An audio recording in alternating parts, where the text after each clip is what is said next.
তো আমি clear cut আজকে স্পষ্টভাবে বইলা দিলাম, আমাকে নিয়ে নাচানাচি আর কেউ করবেন না। আর যদি আমাকে নিয়ে নাচানাচি করা হয় আমিও কিন্তু বাধ্য হব নাচানাচি করতেই। আমার নামে ফারদার আর একটা কথা কেউ যদি বইলা থাকেন যে আমার ক্যান্সার হয়ে গেছে, আমার গলা নষ্ট হয়ে গেছে, আমার কিডনি নষ্ট হয়ে গেছে, আমি হসপিটালে ভর্তি, এই ধরনের কথা যদি আমি আর একটা দিন শুনছি, আমি কারো ছাড় দিয়ে কথা বলবো না।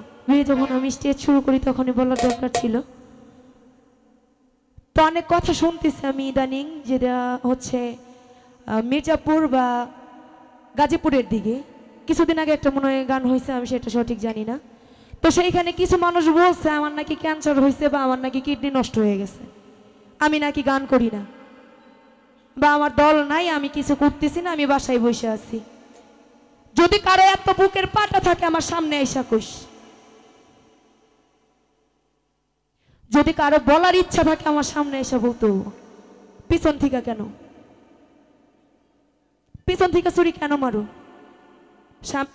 যদি তোমার সাথে আমার কোনো ব্যক্তিগত সমস্যা থাকেও থাকে কারোর সাথে, সেটা সামনে এসে সরাসরি মুখের দিকে তাকায় বলতো।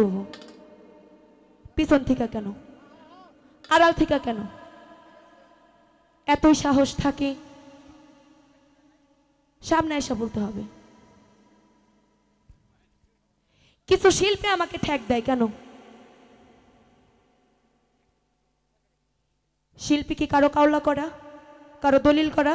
শিল্পী সবার। আমি আজকে ক্লিয়ার কাট কথা বলে দিই, আমি ভাই বন্ধু নাট্য ক্লাবে ছিলাম কিন্তু এখন নাই। আমার নিজস্ব একটা দল আছে, ভাই বোন নাট্য গোষ্ঠী জেরিন সাজগর।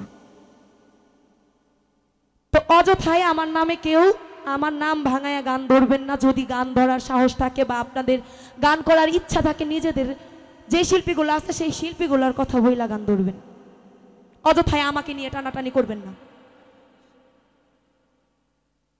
আমি কারো ব্যক্তিত্ব না, আমি একদলে গান করছি দেখে আমি সারা জীবনে একদলে গান করবো তা না, আমার নিজেরও কিছু করার ক্ষমতা থাকে।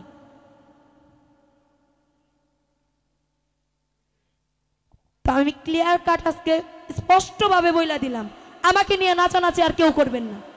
আর যদি আমাকে নিয়ে নাচানাচি করা হয় আমিও কিন্তু বাধ্য হব নাচানাচি করতেই। আমার নামে ফারদার আর একটা কথা কেউ যদি বইলা থাকেন যে আমার ক্যান্সার হয়ে গেছে, আমার গলা নষ্ট হয়ে গেছে, আমার কিডনি নষ্ট হয়ে গেছে, আমি হসপিটালে ভর্তি, এই ধরনের কথা যদি আমি আর একটা দিন শুনছি, আমি কারো ছাড় দিয়ে কথা বলবো না। এটা যেই কেউ হোক, হোক বাংলাদেশের, হোক ইন্ডিয়ার, হোক ভারতের, সেটা আমার দেখার দরকার নেই। তো ক্লিয়ার কাট বলে দিলাম, আমার পিছনে কেউ শুধু শুধু লাগবেন না। ধন্যবাদ।